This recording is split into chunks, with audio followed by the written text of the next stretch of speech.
One guy still in there, rooting for LGE. Straight repping.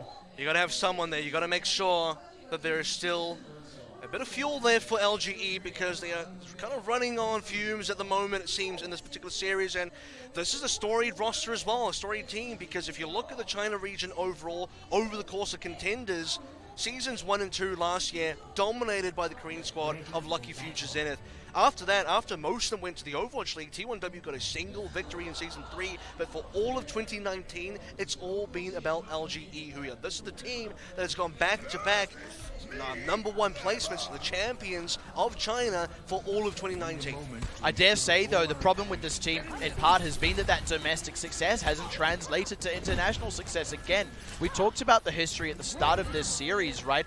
They got eliminated from the Pacific Showdown. That is part of why there's only one Chinese team here instead of two. Now, yeah, it's LGE.Huya because, again, the domestic success is apparent, but they're now down match point, and if they lose this one, they go into that elimination match once again. They could find themselves in the exact same position they were in May.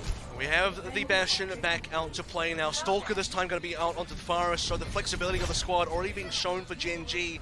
If Wicked can do it, then so can Stalker. LGE going back to the same strategy to try and counteract this Bastion. Will be Kami on the May, will be Merit on the Reaper.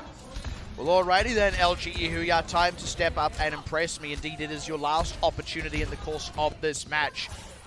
Looking to rotate past the Bastion. Let's hope he goes a bit cleaner than what it did on Eichenwalder. The story here to look at as well is once more the Farah player. What can he do? 49% for Stalker on the first rotation is gross. Kami and Spen both barely slipped out of that one alive, but they do at least make the rotation. 1,000 damage, Pixie. 1,000 damage done just in that short little while. Brutal. A few rockets, 64% now counting. LGE have to make this collapse happen, but so far, they're just stuck. Well, they have rotated to the point and secured themselves a third, but at the cost of Sven's life and now just shy of that second third. Gen.G have geared themselves up to make that collapse, start forcing LGE.Huya back. I mean, Glister? Yeah, just by leaning into that numbers advantage that they've got with Glister being saved by the Immortality field, LGE.Huya looking like they're starting to run on empty again. That means Molly found an opening for the sleeve dump, but they couldn't capitalize on the kill. There was actually a delay before the Immortality field came out, so a possibility for LGE.Huya to actually claim that one. But now they're going to get stacked. J-Mac steps out just a little way and Stalker presses the go button, and this is so rough. They committed a nano boost then onto Merit. He's not getting anything done aside from taking out Immortality field, but that means nothing if it doesn't expose members for you to kill like Glister, and now Merit just loses his own life.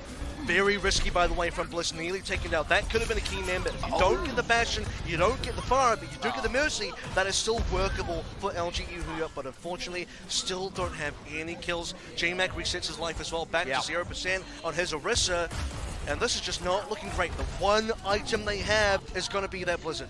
That was on the retreat as well there for Kami. He was nearly out, but they've already lost half of their time. Look, they at least did get some percentage here, so they won't be in as critical a situation as Eichenwalder if they get nothing done in the next minute 45, but you want to get something done. And already off to a poor start. Sven again down in the rotation, and you feel like the rest are just going to be easy pickings. This needed to be the push as well. This needed to be the push if they get something out of Gen.G. Or they get that nice Blizzard off, but they use the Blizzard anyway. Oh, goodness gracious. I'm having a cry. They don't even get... Okay, they get creative, which is something. They'll get rezzed. Maybe they can still leverage this. Stalker is low, but no, he gets the damage out before he could be finished off. And now, without even having to invest a single ultimate there, despite getting frozen up with the Blizzard, Gen.G just no trouble in the fight. Nothing. They got nothing out of that, and they expended the Blizzard. They went 5v6, felt like, okay, this should be the fight. However, at that point, save the Blizzard, build up for your flex as well, just reset that one. Now there's about to be 6 ultimates for Gen.G.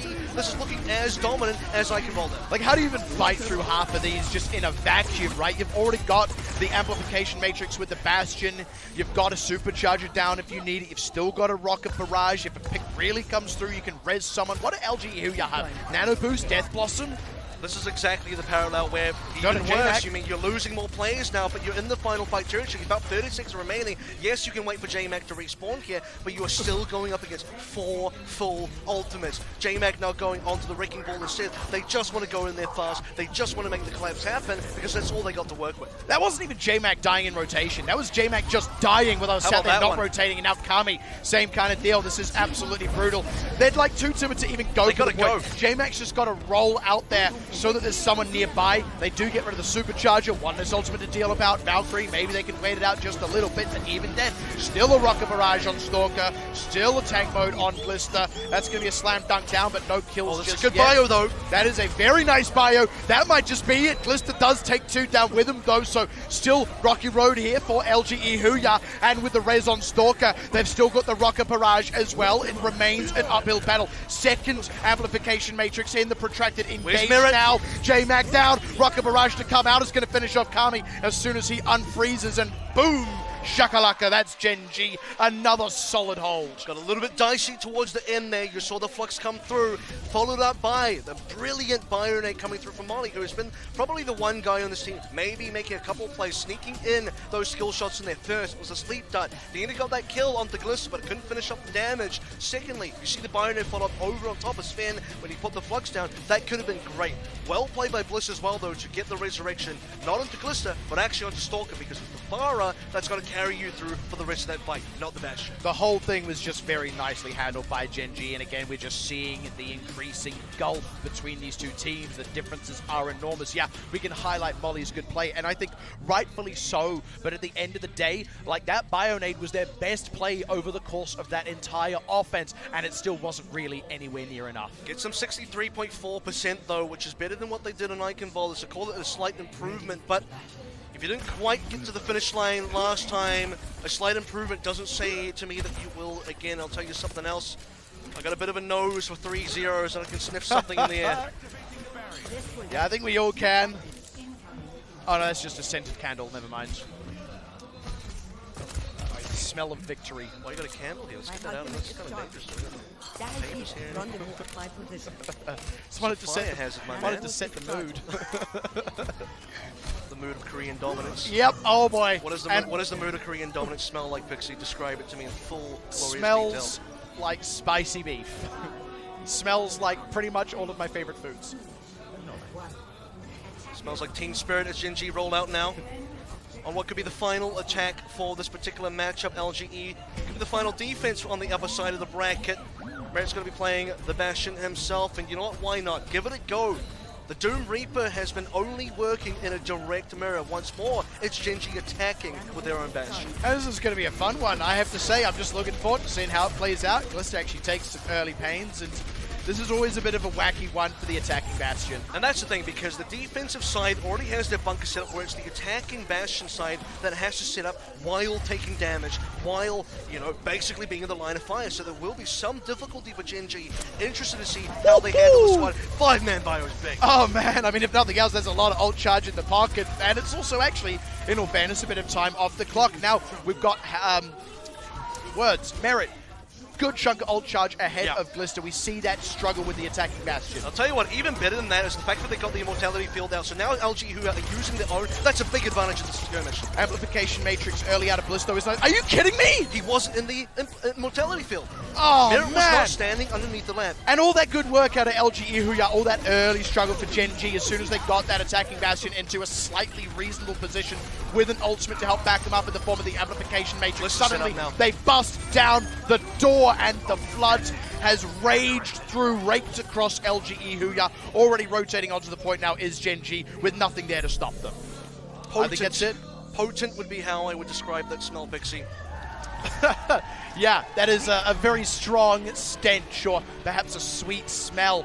Gen.G, a very clean 3-0 to start off their tournament run here in the Gauntlet, and let's be reasonable, we are expecting this to be one of the teams that makes a reasonably deep run. You know, you're one of the Korean representatives. That kind of says a lot in and of itself. We're maybe more interested in how they'll stack up against Element Mystic and Runaway, but in terms of how they stack up against LGE.Huya, the scales are very much in Gen.G's favor. And I'll be honest, look at LGE's side as well. Yes, they went down 3-0. First map they can be somewhat happy with. Did get that opening round in the Doom Reaper mirror. However, towards the end, we saw a couple of nice plays. Mostly, they were getting stopped, but every now and then, Molly hits a big Bionade, helped out by the fact that J-Mac got a nice ult in there as well. And then they had that nice trade with the immortality fields. And so, okay, well, this is actually working out for LGE.Huya. One of the rare moments you see that. Yeah. And then suddenly, their own immortality field gets used, and their Bastion is not within that. What is going on here, LGE? They set the plays up and then they can't get the conversion. So sadly, they will be moving down to the lower bracket, joining Gladiators Legion.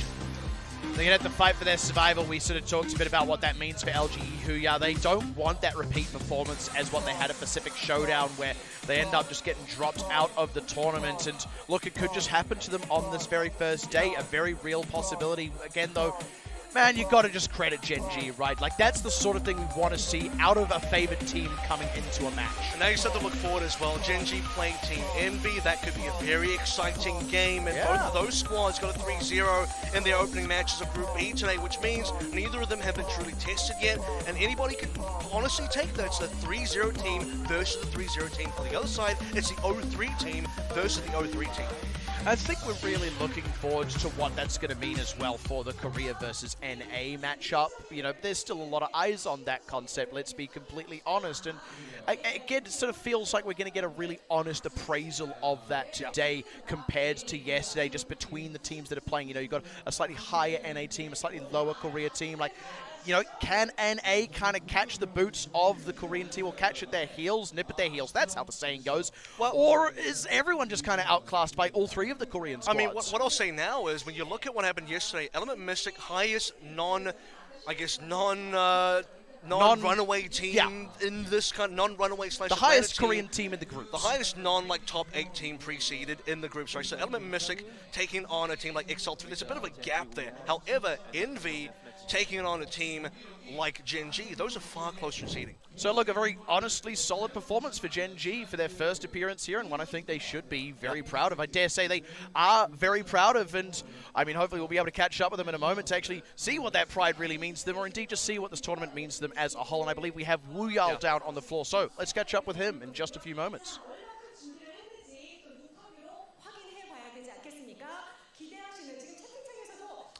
Good few moments. How many few moments again? Hold on. Few more. Hold on. Catch the clock.